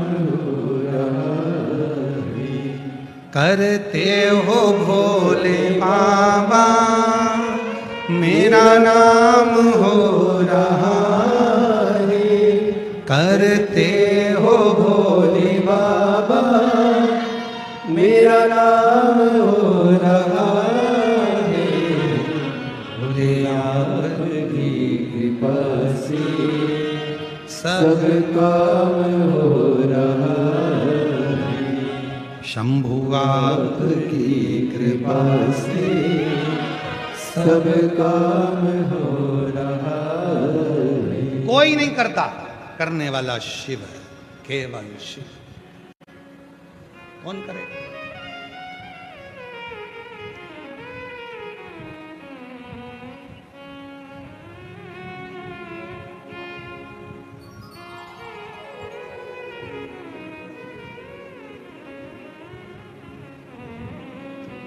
और शिव का डमरू डम डम बोले, अगम निगम के भेद ये खोले। शिव का डमरू डम डम बोले, अगम निगम के भेद ये खोले। ऐसा डमरू बजाने वाला कोई नहीं, ऐसा डमरू बजाने वाला कोई नहीं, भोलेनाथ से निराला यहाँ को भोलेनाथ से निराला कोई नहीं, भोलेनाथ से निराला कोई नहीं, भोलेनाथ से निराला कोई नहीं। कोई नहीं रे यहाँ, कोई नहीं, कोई नहीं रे यार, कोई नहीं, भोलेनाथ से निराला कोई नहीं, भोलेनाथ से निराला कोई नहीं।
डम डम बोले, शिव का डमरू डम डम बोले, अगम निगम के भेद ये बोले, अगम निगम के भेद ये बोले। शिव का डमरू डम डम बोले, शिव का डमरू डम डम बोले, अगम निगम के भेद ये बोले, अगम निगम के भेद ये बोले।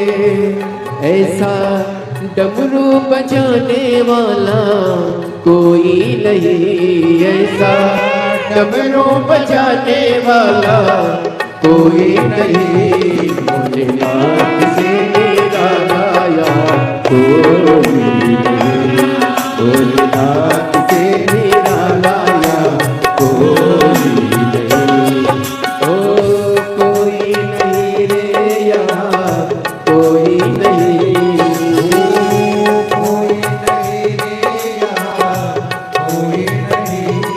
भोलेनाथ से निराला कोई नहीं, भोलेनाथ से निराला कोई नहीं।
चमकते अगले पिछले, काया जब जब करवट बदले। पाप चमकते अगले पिछले, काया जब जब करवट बदले। पाप चमकते अगले, ऐसा ज्योति जगाने वाला कोई नहीं, ऐसा ज्योति जगाने वाला कोई नहीं। भोलेनाथ से निराला कोई नहीं, भोलेनाथ से निराला कोई नहीं।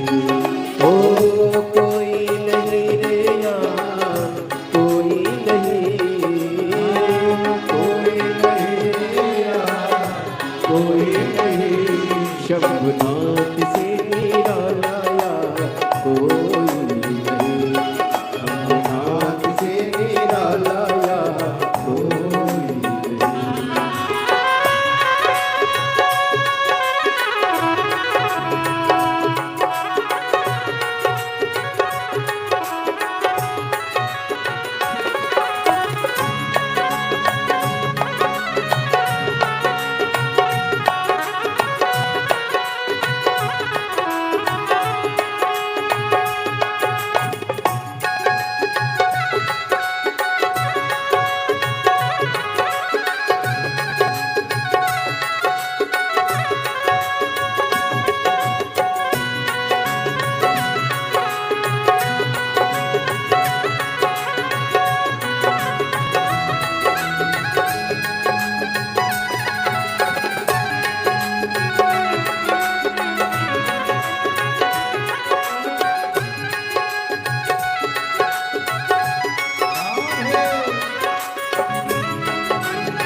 शिव का डमरू डम डम बोले, अगम निगम के भेद ये खोले। शिव का डमरू डम डम बोले, अगम निगम के भेद ये खोले। शिव का डमरू डम डम बोले, अगम निगम के भेद ये खोले। शिव का डमरू डम डम बोले, अगम निगम के भेद ये खोले। का डमरू बजाने वाला कोई नहीं, ऐसा डमरू बजाने वाला कोई नहीं। बोले नाथ से निराला कोई नहीं, बोले नाथ से निराला कोई नहीं। शंभुनाथ से निराला कोई नहीं, भोलेनाथ से निराला शंभुनाथ से निराला कोई भोलेनाथ से निराला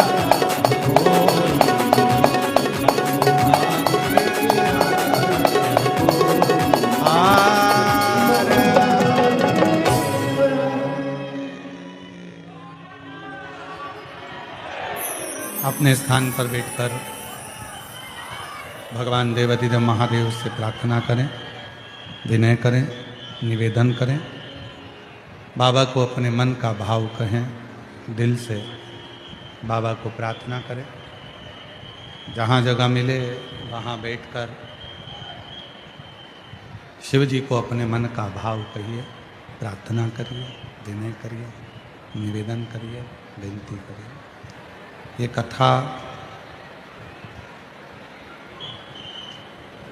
10 मार्च से 16 मार्च तक भूसावल के यावल में चल रही है।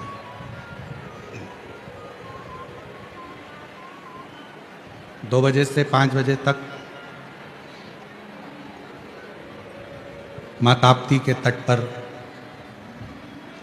भूसावल की पवित्र भूमि पर 16 मार्च तक ये कथा चलेगी।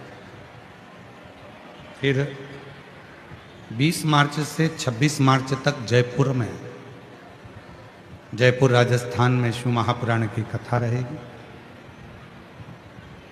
फिर 30 मार्च से 5 अप्रैल तक आरणी, यवतमाल, महाराष्ट्र में शिव महापुराण की कथा रहेगी। फिर 8 अप्रैल से 14 अप्रैल तक भीलवाड़ा, राजस्थान में शिव महापुराण की कथा रहेगी। फिर 17 अप्रैल से 23 अप्रैल तक दिल्ली में शिव महापुराण की कथा रहेगी। ऐसे कथाओं का क्रम रहेगा। बाबा से अपने मन का भाव कहिए, प्रार्थना करिए, निवेदन करिए, विनय करिए, विनती करिए।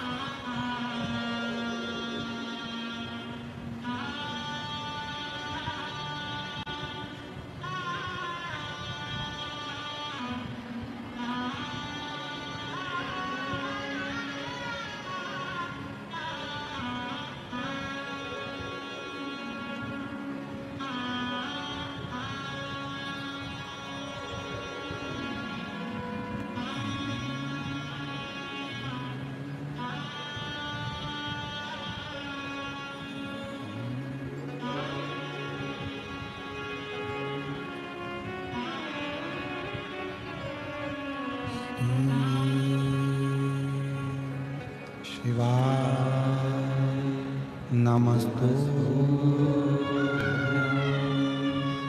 श्री शिवाय नमस्तु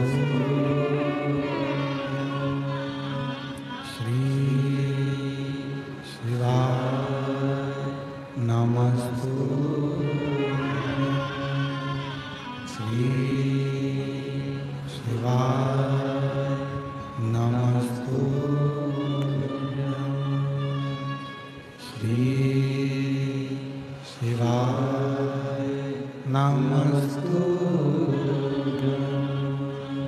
भोला सब दुख काटो, ओ भोला सब दुख काटो। शिव शंकर जपो तेरी माला, भोले बाबा जपो तेरी माला।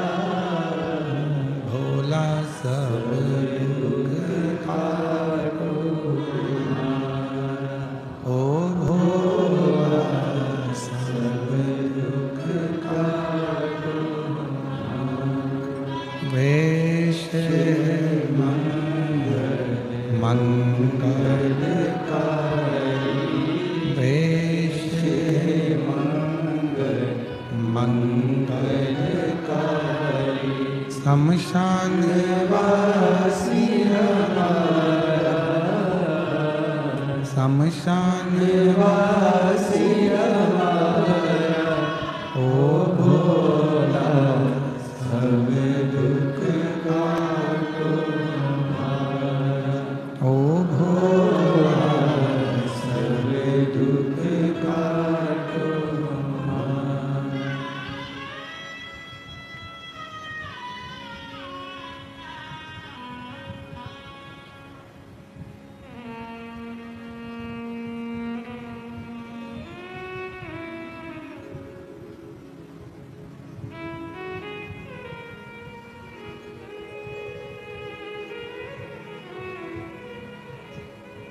बाबा देवादिदेव महादेव भगवान शिव उग्रदानी त्रिकालदर्शी कैलाश विनाशी भगवान शंकर की पवित्र कथा वर्णन कर रही है। शिव तत्व कह रहा है। भगवान शंकर की पवित्र कथा कह रही है। हमारे बीच में भोपाल से महामंडलेश्वर स्वामी जी पधारे हैं। मैं उनको आमंत्रित करूं व्यासपीठ पर पधारें। एक बार जोरदार ताली बजाकर उनका स्वागत वंदन अभिनंदन। बड़े सरल रसिक शिव भक्त भगवान देवादिदेव महादेव के परम उपासक हैं। शिव भक्ति भगवान शंकर की अविरल भक्ति भगवान देवादिदेव महादेव का स्मरण।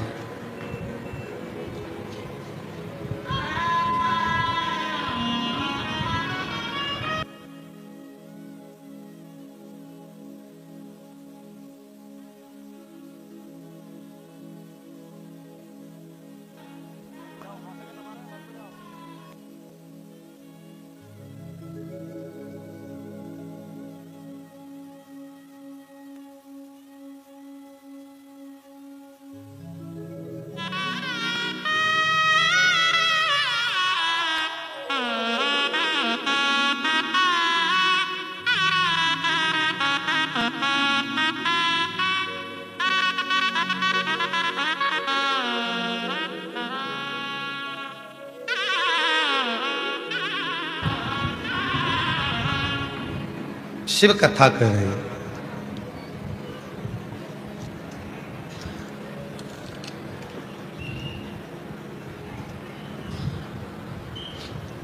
हमारे बीच में महामंडलेश्वर परम पूज्य अनिलानंद जी महाराज भोपाल अध्यक्ष संत महोदय, महामंडलेश्वर परम पूज्य पवनदास जी महाराज खंडेरावाड़ी भोजपुर से यहाँ पधारे हैं। एक बार जोरदार ताली बजाकर तीनों के लिए साधु का।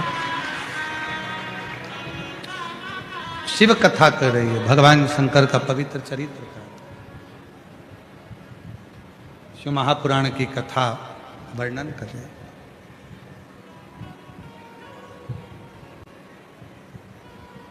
शिव जी के आने पर भी चंद्रदेव प्रणाम नहीं करे, नमन नहीं। शिव जी को उसका कोई दिक्कत नहीं है।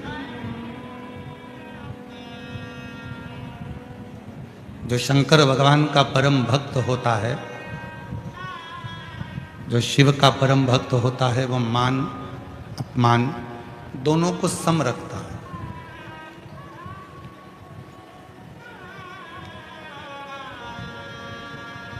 उसके अंदर भेद नहीं होता कि मान मिलेगा तो ही सर्वश्रेष्ठ है, अपमान मिलेगा तो श्रेष्ठ नहीं है, ये भाव उसके अंदर नहीं आता। शिव जी ने कुछ नहीं कहा। सभा पूरी हो गई, सब चले गए, पर व्यक्ति का जो किया गया कर्म है वो उसका पीछा नहीं छोड़ता, वो उसके सामने आ ही जाता। फिर निवेदन करें कि मत बुरे कर्म कर बंदे वरना पछताएगा, भगवान की आंखों से तू बच नहीं पाएगा, तो बच नहीं पाएगा।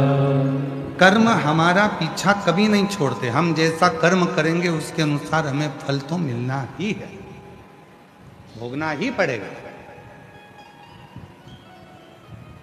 इसलिए चंद्रदेव को भी भोगना ही पड़ा। खुद औषधि निर्मित करते हैं चंद्रदेव, स्वयं औषधि बना देते हैं चंद्रदेव, अमृतता प्रदान कर देते हैं चंद्रदेव।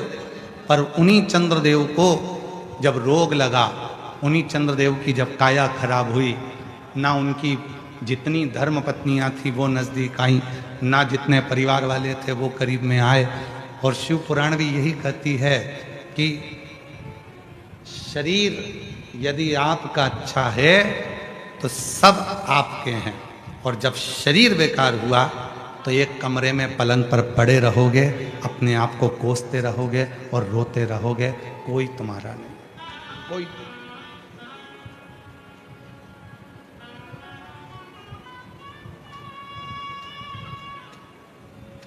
हरिद्वार कौन कौन गया है? हाथ उठाओ जरा, सब उठाओ हाथ जो हरिद्वार गए। हम भी गए, ठीक है।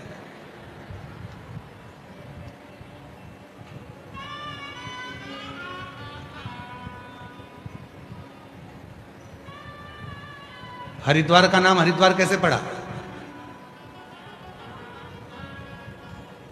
चलो जल्दी से उत्तर दो। हरिद्वार का नाम क्या था? सप्तपुरियों में एक पुरी थी मायापुरी, वो हरिद्वार। फिर हरिद्वार कैसे पड़ गया?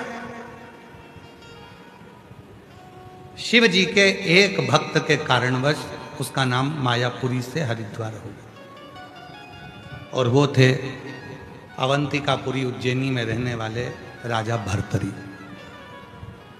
गुरु गोरखनाथ जी के शिष्य।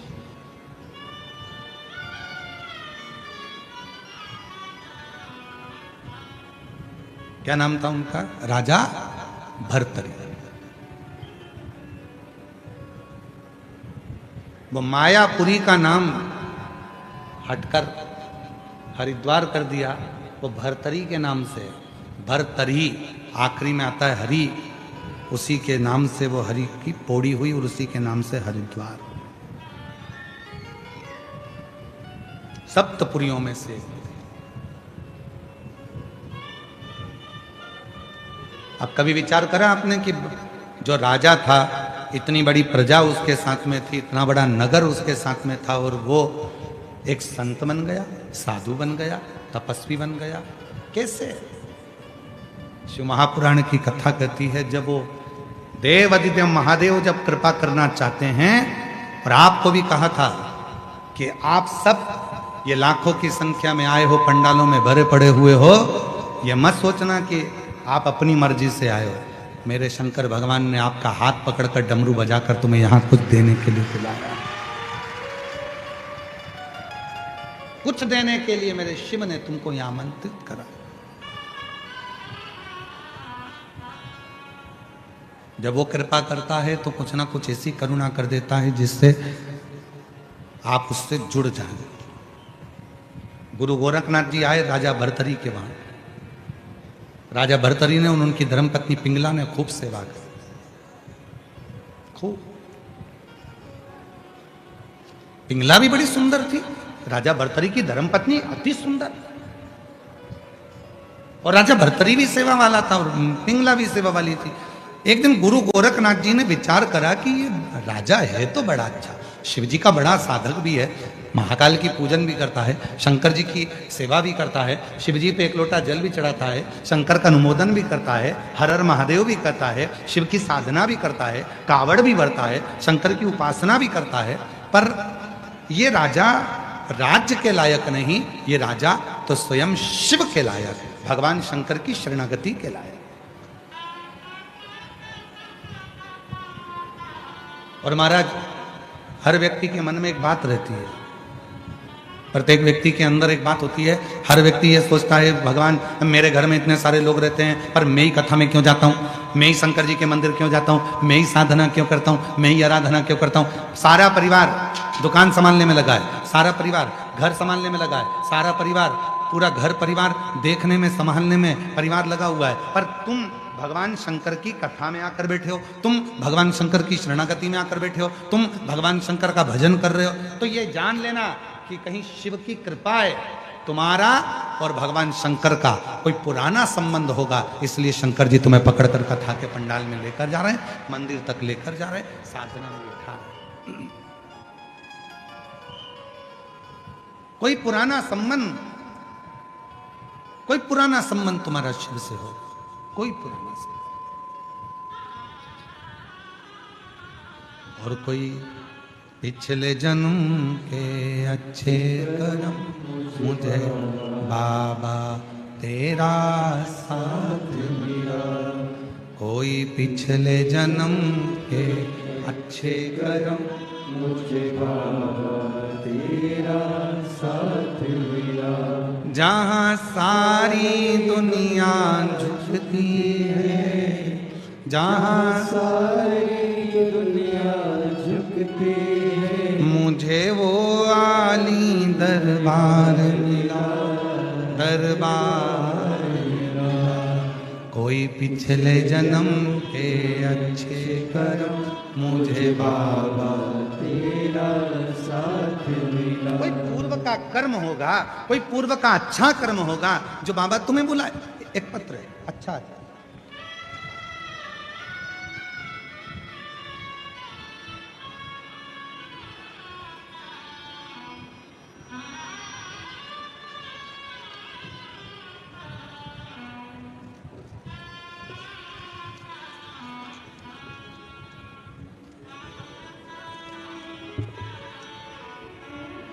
सो प्रतिभा गजानन देशमुख,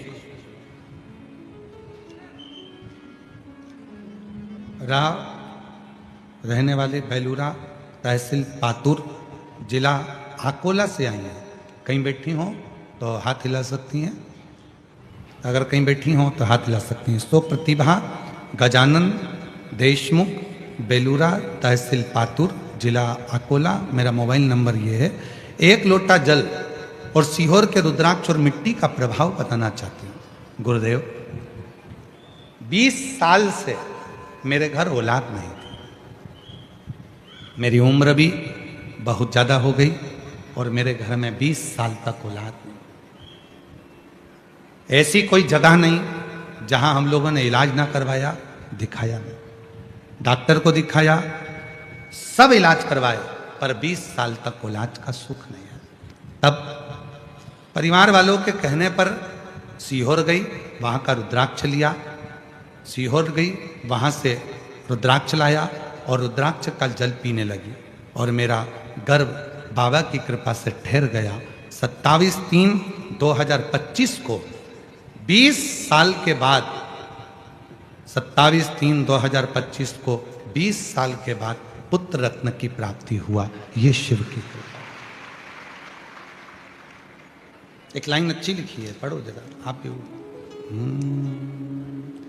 जो दिल से मांगोगे वो दिल से देगा, जो दिल से मांगोगे वो दिल से देगा।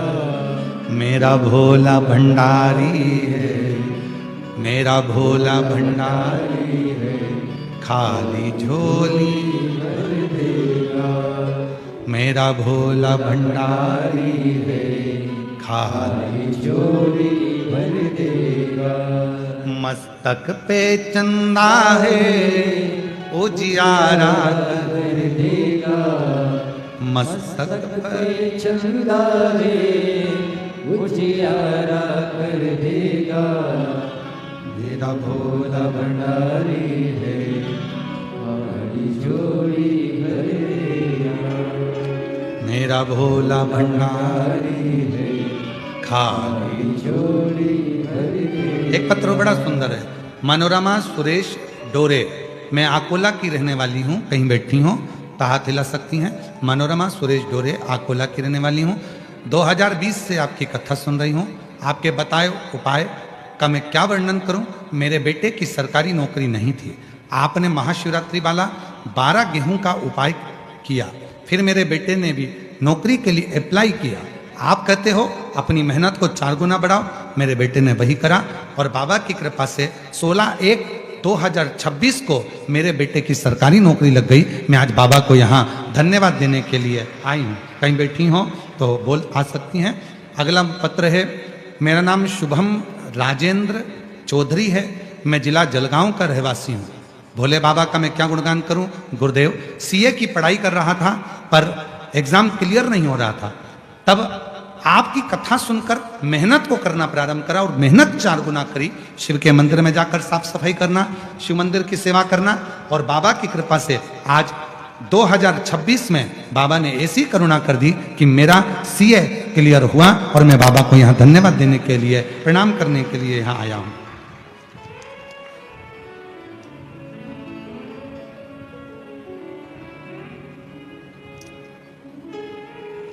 शिव की उदारता, भगवान शंकर की शरणागति, शिव की शरणागति, शिव की उदारता जीवन को सुख प्रदान करती है। जिसको शंकर जी को बुलाना होता है, बाबा देवादिदेव महादेव उसको बुला लेते हैं, शिव उसको बुलाते हैं। राजा भर्तरी का चरित्र करा है। शिव जी ने गुरु गोरखनाथ जी को भेज दिया। गुरु गोरखनाथ जी पहुंचे, राजा भर्तरी को देखा, पति उसकी पत्नी को देखा, पिंगला को, बड़ी सेवा कर रही थी, बड़ी सेवा कर रही। राजा भर्तरी भी बड़ी सेवा कर रहा था, प्रसन्न हो गए।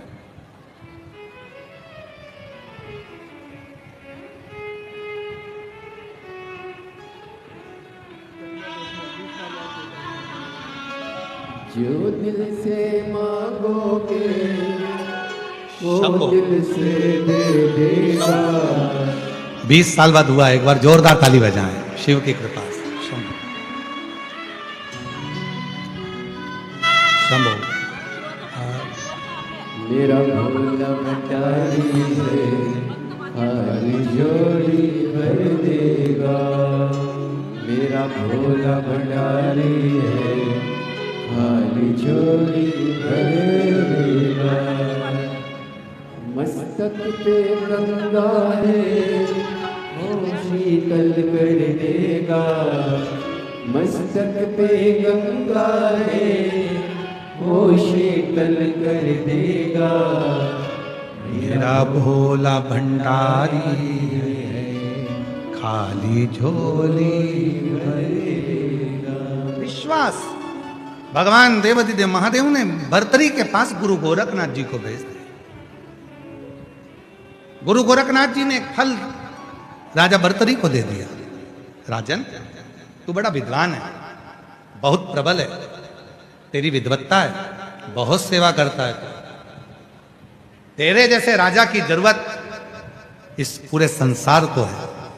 ये ले फल, खा लेना, कभी बूढ़ा ही नहीं होगा, जवान की जवान बना रहेगा। राजा भर्तरी को फल मिल गया।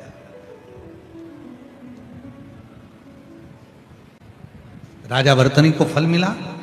राजा भर्तरी फल लेकर गए। विचार करा कि मैं तो जवान हो जाऊंगा, पर मेरी पत्नी बड़ी सुंदर है, पिंगला, इससे मैं बहुत प्रेम करता हूं, इतना प्यार करता हूं कि इसके बिना 1 मिनट नहीं रह सकता। तो मैं फल खाऊं और जवान हो जाऊं और मेरी पत्नी बूढ़ी हो जाए। एक काम करता हूं कि ये फल मैं अपनी धर्म पत्नी पिंगला को दे देता हूं, वो जवान रहेगी, बूढ़ी नहीं होगी, तो मुझे भी अच्छा लगेगा। और फल लिया, उस फल को पिंगला को दे दिया। और फल पिंगला के पास में आया। पिंगला, ये वो फल है जिसको खा लो तो बूढ़े नहीं होते, जवान की जवान बनी रहेगी। पिंगला पिंगला ने फल लिया और विचार करा कि मैं जवान हो जाऊं और मैं जिससे प्यार करती हूं वो बूढ़ा हो जाए। पिंगला प्रेम करती थी राजा के दरवाजे के एक द्वारपाल से।